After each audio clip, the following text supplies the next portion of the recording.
Workshop road form చేస్తే మళ్ళీ ప్రభుత్వం మారింది, మళ్ళీ అదే గోతులకు వచ్చింది.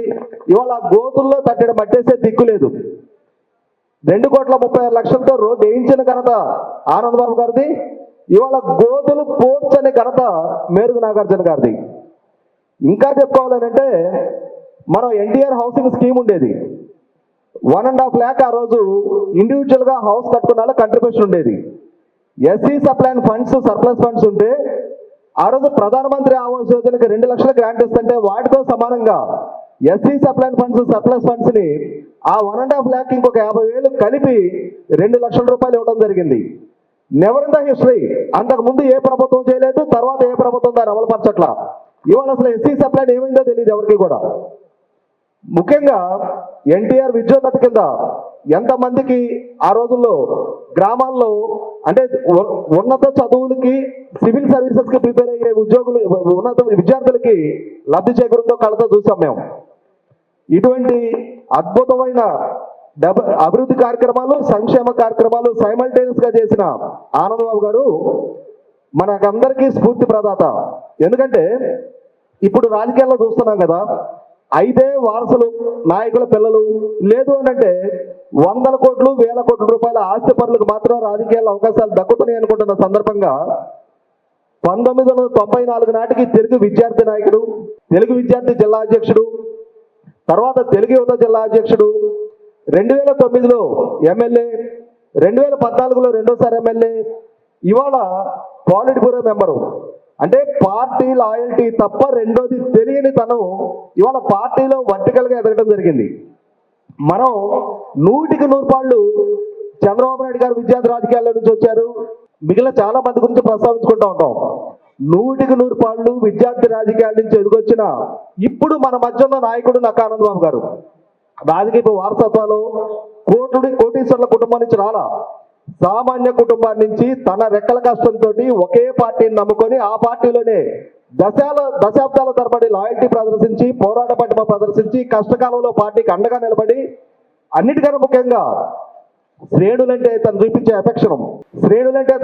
అఫెక్షనం, పార్టీ లాయల్టీకి తనిచ్చే ప్రయారిటీ, గ్రామాల్లో ఎవరైతే పార్టీకి అనుకూలంగా ఉంటారో వాళ్ళకి తనిచ్చే ప్రయారిటీ, వాళ్ళ పట్ల చూపించే అఫెక్షనం. అంటే తన నిరాడంబర గురించి చెప్పాలి అని అంటే తను మినిస్టర్గా ఉన్న టైంలో కూడా ఎవరైనా మనం ఫోన్ చేస్తే తను అఫీషియల్ ప్రోగ్రామ్స్లో బిజీగా ఎంగేజ్ అయి ఉన్నా సరే తర్వాత మళ్ళీ ఫ్రీ అయిన తర్వాత తను రిటర్న్ కాల్ చేయడం జరిగేది. నేనేంటి మంత్రి హోదాలో ఉన్నా నేను వీళ్ళకి ఫోన్ చేయడం అనే అహంభావం ఉండేది కదా ఆయన దగ్గర. అంతటి నిరాడంబరత ప్రదర్శించిన నక్కా ఆనందబాబు గారు 100కి 100 పాళ్ళు ఇవాళ వేమూరు నియోజకవర్గంలో నాడు చూసాం, నేడు చూస్తున్నాం, ఖచ్చితంగా మళ్ళీ రేపు కూడా మనం చూస్తాం. నక్కా ఆనందబాబు గారిని 3వ సారి ఎమ్మెల్యేగా గెలిపించుకోవాలి. 4వ సారి ఆయన పోటీ చేయబోతున్నారు. 2024 ఎన్నికల్లో 2014ని రిపీట్ చేయాల్సిన బాధ్యత ఉంది. నక్కా ఆనందబాబు గారిని మరొకసారి రాష్ట్ర మంత్రిగా కేబినెట్ లో మంచి ఉన్నత పదవుల్లో చూడాల్సిన అవసరం ఉంది. ఆయన నియోజకవర్గానికి చేసిన అభివృద్ధి గురించి చెప్పాలి అని అంటే ప్రతి గ్రామంలో కూడా మా ఊర్లో మేము ఒక పైలాన్ ఆవిష్కరణ చేసాం 2019 ఎన్నికలకు ముందు.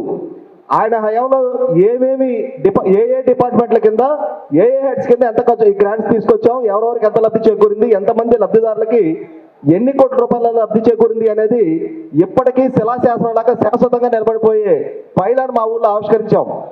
అలాగే ప్రతి గ్రామంలో కూడా, కాకపోతే పైలాన్ ఆవిష్కరణ జరగకపోవచ్చు కానీ చరిత్రలో నిలబడిపోయే అన్ని పనులు జరిగినాయి. అటువంటి నాయకుడిని 2019లో ఓడిపోయిన రోజు అందరం ముందు మనం ఓడిపోయామని తలంచుకున్నాం. 2019 ఎన్నిక జరిగిన నాడే ఆ జరిగిన పరిస్థితుల్లో చూస్తేనే మనకు అర్థమైంది పరిస్థితి మనకు ప్రతికూలంగా మారబోతుంది అనేది. ఇటువంటి పరిస్థితుల్లో ఇవాళ 2024 ఎన్నికలు ఎదుర్కోబోతున్నాం. 2019-24 మధ్యలో జరిగిన రాక్షస పరిపాలన మనందరం చాలా స్పష్టంగా చూసాం. స్థానిక సంస్థల ఎన్నిక ఎట్లా నిర్వహించారు, తిరుపతి పార్లమెంట్ ఎన్నిక ఎట్లా నిర్వహించారు, కుప్పం మున్సిపల్ ఎలక్షన్ ఎట్లా జరిగింది అనేది.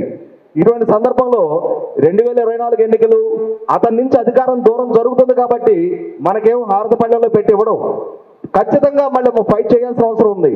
మన మూలాలు గుర్తు చేసుకుందాం, మనలో ఉన్న పోరాట పట్టణాన్ని గుర్తు చేసుకుందాం. ఇవాళ మనందరం సిటీలో పాలిష్డ్గా ఉంటాం అనే అంశాన్ని మర్చిపోతాం. మన మూలాలు గ్రామాలతో ఉన్నాయి. మనం వ్యవసాయ కుటుంబాల నుంచి వచ్చాం. మనలో ఉన్న పాత మొరటుతనాన్ని తెగువని ఒక్కసారి గుర్తు చేసుకొని రాబోయే 2024 ఎన్నికల్లో ఆ పాత సత్తాని సామర్థ్యాన్ని రుచి చూపించాల్సిన అవసరం బాధ్యత ఉంది. ఎంతమంది వీలైతే అంతమంది. రేపు మార్చి 22 రేపటి తారీఖు నుంచి హోలీ, గుడ్ ఫ్రైడే, తర్వాత ఉగాది వరకు దాదాపు ఒక 10-12 రోజులు గ్యాప్ వస్తుంది. ఒక 4-5 రోజులు వర్క్ ఫ్రమ్ హోమ్కి ప్లాన్ చేసుకోండి. వీలైనంత మంది గ్రామాలకు వెళ్ళండి. కనీసం సిటీ నుంచి ఒక కొన్ని లక్షల మంది అక్కడికి వెళ్తే ఒక్కొక్కరు ఒక 10 మందిని ఇన్ఫ్లుయెన్స్ చేయగలిగితే తప్పనిసరిగా సమయాన్ని కేటాయించుకొని మన గ్రామాలకు వెళ్దాం, మనం టైం స్పెండ్ చేద్దాం. అక్కడ గ్రామంలో పార్టీ కోసం పనిచేస్తున్న వాళ్ళకి మనం రిసోర్సెస్ పరంగా సపోర్ట్ చేయాల్సి వచ్చినా చేద్దాం. 2024 ఎన్నికలు అనేది now or never, do or die. ఈ ఎన్నికల్లో కనుక మనం అలసత్వం ప్రదర్శించాము అని అంటే 2024 తర్వాత శాశ్వతంగా ఇక మనం హైదరాబాదీలుగా చలమడం అవ్వాల్సి వస్తుంది తప్ప మనకు ఆంధ్రప్రదేశ్లో మూలాలు ఉన్నాయి, అక్కడ మా బంధువులు ఉన్నారు, మన ఊళ్ళు ఉన్నాయి అనేది కూడా మర్చిపోవాల్సిన పరిస్థితులు ఉత్పన్నం అవుతాయి. ఆ విషయాన్ని ప్రతి ఒక్కళ్ళు మనసులో ఉంచుకొని తగిన విధంగా ప్లాన్ చేసుకుందాం. నక్కా ఆనంద్ బాబు గారి గెలుపుకి ఇదొకగా దోహదం చేద్దాం. Thank you. అలాగే ఈ కార్యక్రమాన్ని ఇంత అద్భుతంగా రూపకల్పన చేసి విజయవంతం చేసిన తెలుగు ప్రొఫెషనల్ వింగ్, ఆ కార్యక్రమానికి తేజస్వి దగ్గర నుంచి చివరి వాలంటీర్ వరకు అందరికీ మనపూర్వక అభినందనలు. Please subscribe Pragna Media. Please like, share, subscribe to Pragna Media. Pragna Media, please do like, share and subscribe. Please subscribe to Pragna Media. Please like, share and comment if you like the video. Pragna Media.